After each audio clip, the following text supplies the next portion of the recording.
In celebration of NASCAR's 50th anniversary, CBS Sports presents the Texas 500.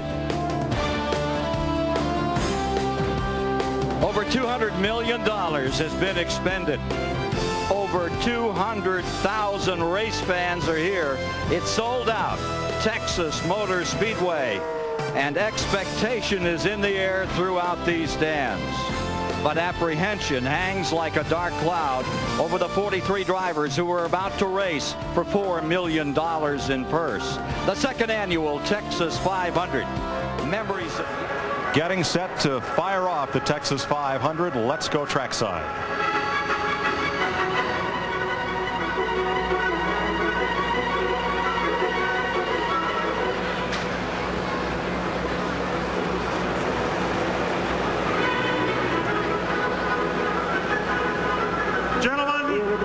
Start the engine for today. Start your engines!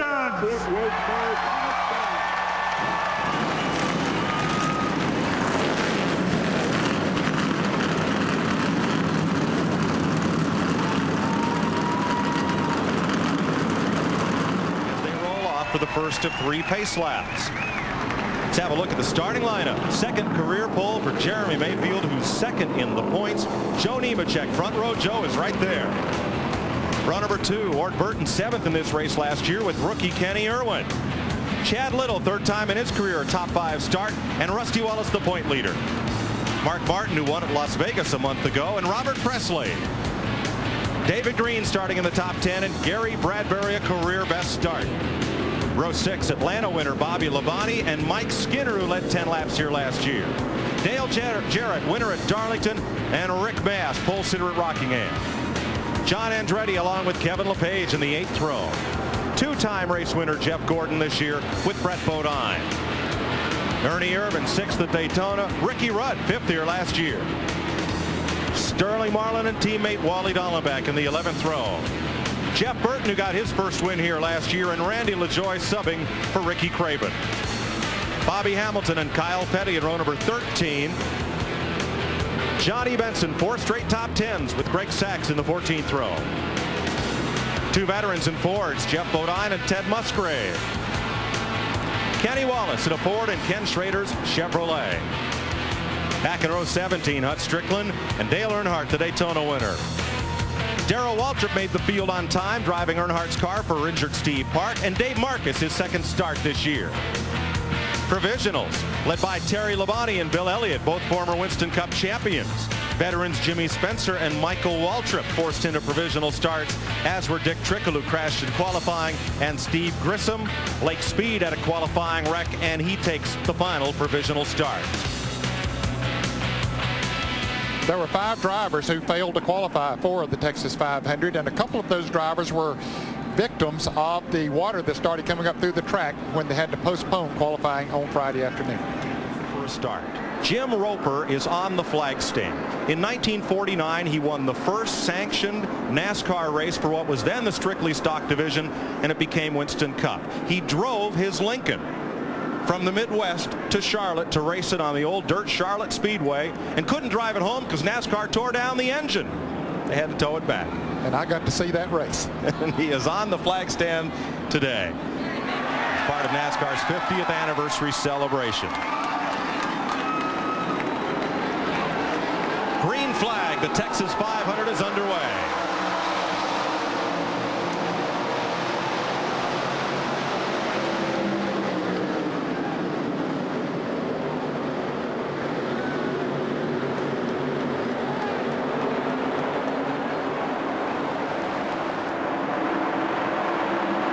Straightaway challenge for 2nd spot down on the inside. Ward Burton brings that Pontiac right up behind the pole sitting car of Mayfield. Here comes Ward Burton into the lead down the front straightaway.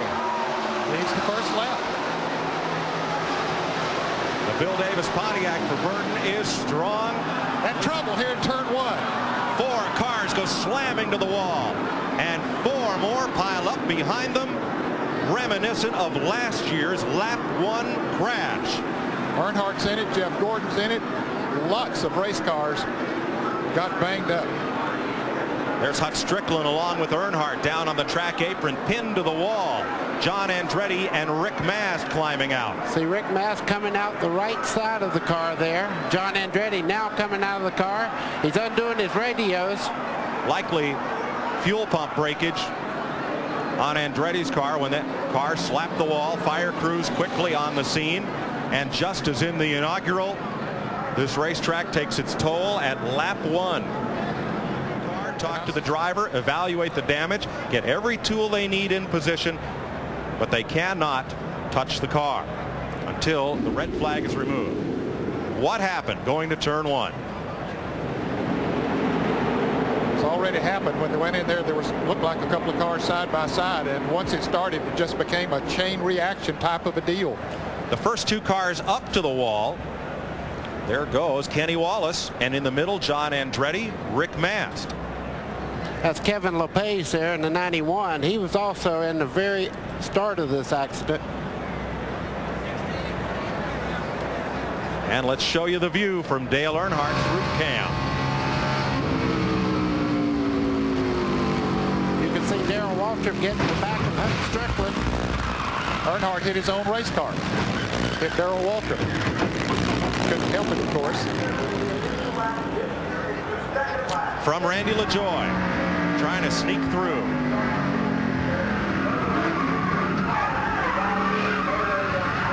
But he spins around, hadn't hit anything yet. And spins safely out of harm's way. He said, whoa, boy. Here's another look. Top of your screen.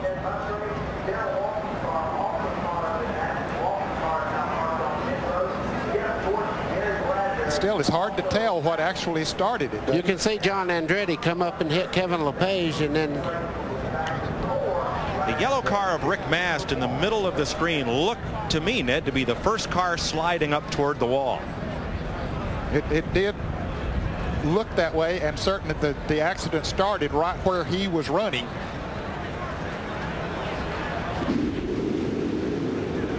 And in the garage, Larry McReynolds, Dale Earnhardt, his arm around Larry to perfection. And there's Terry Labonte trying to hang on, and you can see Jeremy going by on the outside to put Terry Labonte a lap down. Labonte, runner-up last week, finds himself a lap down in the early going here at Texas. Here's our First Plus Financial telemetry on Jeremy Mayfield. About 196, 97 miles an hour. Trouble, turn 2. It is Kenny Irwin. All torn up in what looked like a single car incident at turn 2. Terry Labonte got his lap back as he came back to the start-finish line. Caution is out. See what happened, Mike. Here he is right there, that car going into the turn. He is by himself there, coming up on Jeff Gordon up on the left side. Robert Pressley behind him in car number 77. Presley's gaining, but you can see he just got loose getting in the corner there. The 28 of Irwin going up the hill, the contact into the wall with the left rear corner, then the left front corner, and down the racetrack. Very lucky nobody was coming as he slides back across. Check with Bill Stevens. Bill Elliott started 38th. They did not want to be there. They were the first car out in that abbreviated Friday qualifying session. This is the car they ran last year at the Brickyard 400. And crew chief Joe Garrone says that they've been changing everything on it to get it to run. Right now they're in 10th place. But he says this car this week has been like going to school. And I guess it's after you learn something. Trouble. Turn 3. One car spins at the wall. It's Musgrave. And they have just contacted the wall, Ned. It happened right in front of the leader, too. Caution is out as Dale Earnhardt returns to the racetrack, who came in leading. Randy LaJoie. See what he saw going into the turn? Oh, that's what happened to Ted Musgrave. Yeah, that's a little more an aerodynamic problems there. Wow, he came up on him in a hurry. And I'm sure that Ted Musgrave did not realize that he was coming for that bottom groove like that. See, there went the leader. It happened right in front of the leader. Watch for Mayfield, number 12. Already gone past. There he is, just going by the hard to pass. Dale Jarrett is coming to the front. He is doing that. Dale Jarrett. Trouble. Greg Sachs. Hard in the wall, turn 2. No other contact. Everybody slows up, and the caution flag will wave for the 5th time today. Sachs was one of those 24 cars on the lead lap. Former Firecracker 400 winner, and named by a poll at Stafford Speedway as one of the top 50 modified NASCAR drivers of all time. Having a tough day today. You really hold your breath for a driver when they hit the outside wall and come trickling across the racetrack like Greg Sachs just did. Very lucky a car was not coming down in that corner at 190 miles an hour. A lot of fluid has run out from under his Ford Taurus. Take a second then to congratulate a couple of first-time winners in NASCAR this weekend. It's been a weekend of first-timers. As you saw at the top of our show, Dale Earnhardt Jr. won the Busch Grand National race here yesterday over Elliott Sadler and Joe Nemechek. And how about Rick Crawford from Alabama, driving a Texas-owned truck, won the Craftsman truck race over Jack Sprague yesterday. Let's see what happened here to Greg Sachs.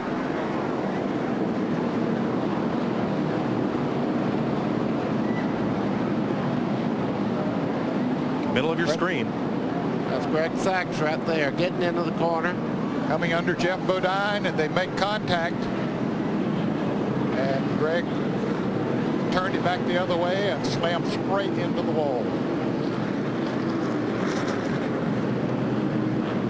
Let's ride along with Bill Elliott through that one. Sachs and Bodine, old adversaries from the modified circuit, getting together.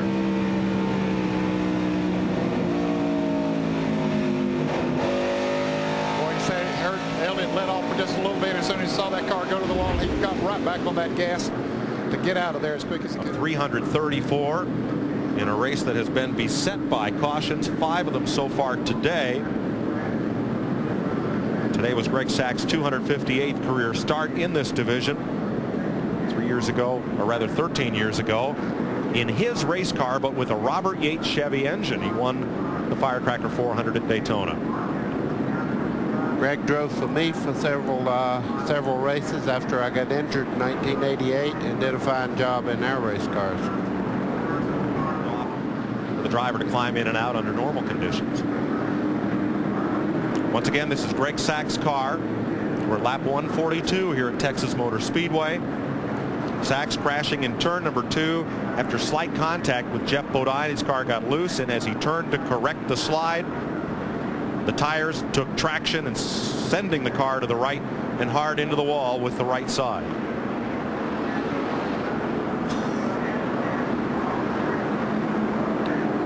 You can see they're working very carefully, but very fast as well. He's waved an arm to the rescue workers.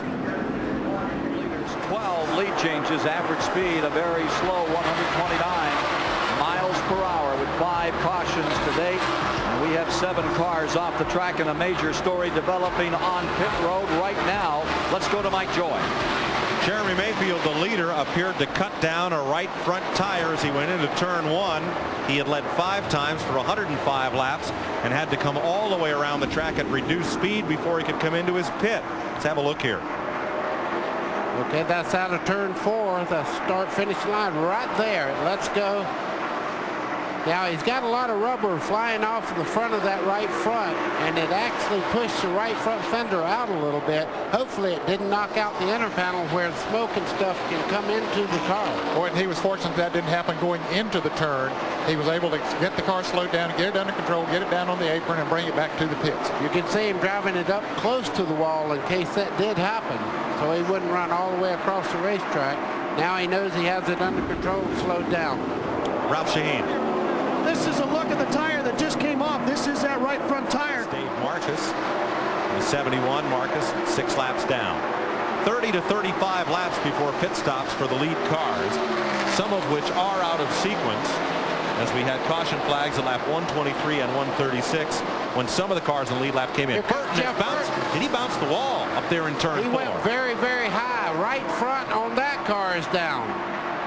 Well, there's something happening here, guys, that's causing those tires to go down. That we've talked about pushing at times, and I don't know if that has anything to do with it or not. Mike, he has a big problem. You can see the toe end knocked out on that car also. It's towed out on the right front corner. He can't stop it. The brakes are gone, it looks like. Exactly, had no brakes. Boy, what a tough break for Jeff Burton, Jeremy Mayfield, and now Jeff Burton. Maybe the brake situation is what happened that caused him to get up into the wall. Down the back straightaway.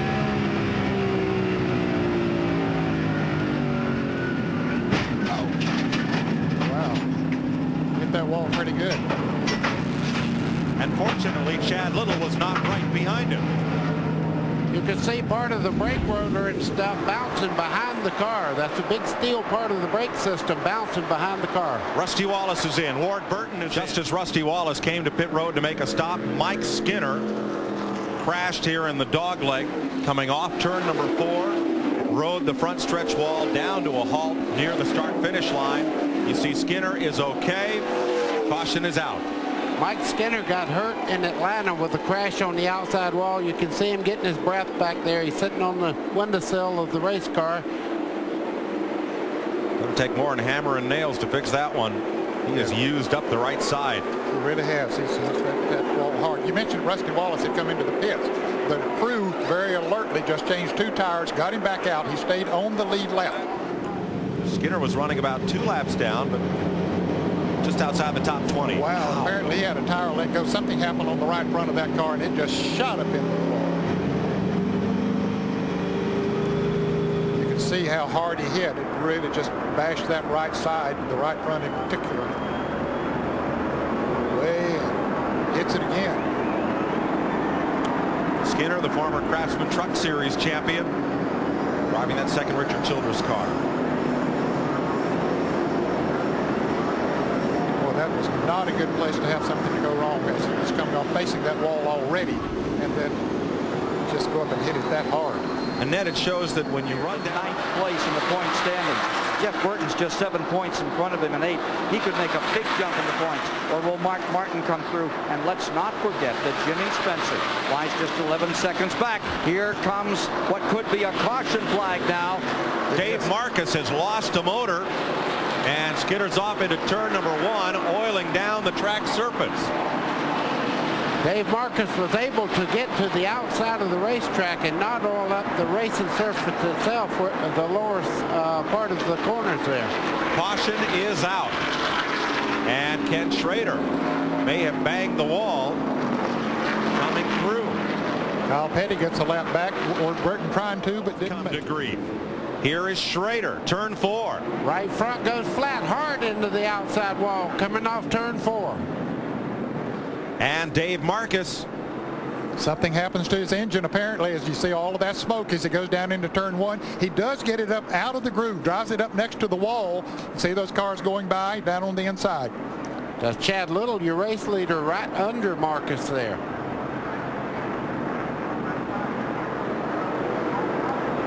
Another look here at Marcus's number 71, running in only its 2nd start of the season.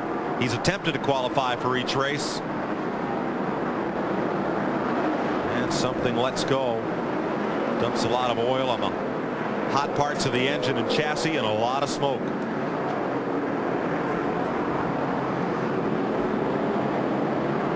.29 laps to go. CBS Sports coverage.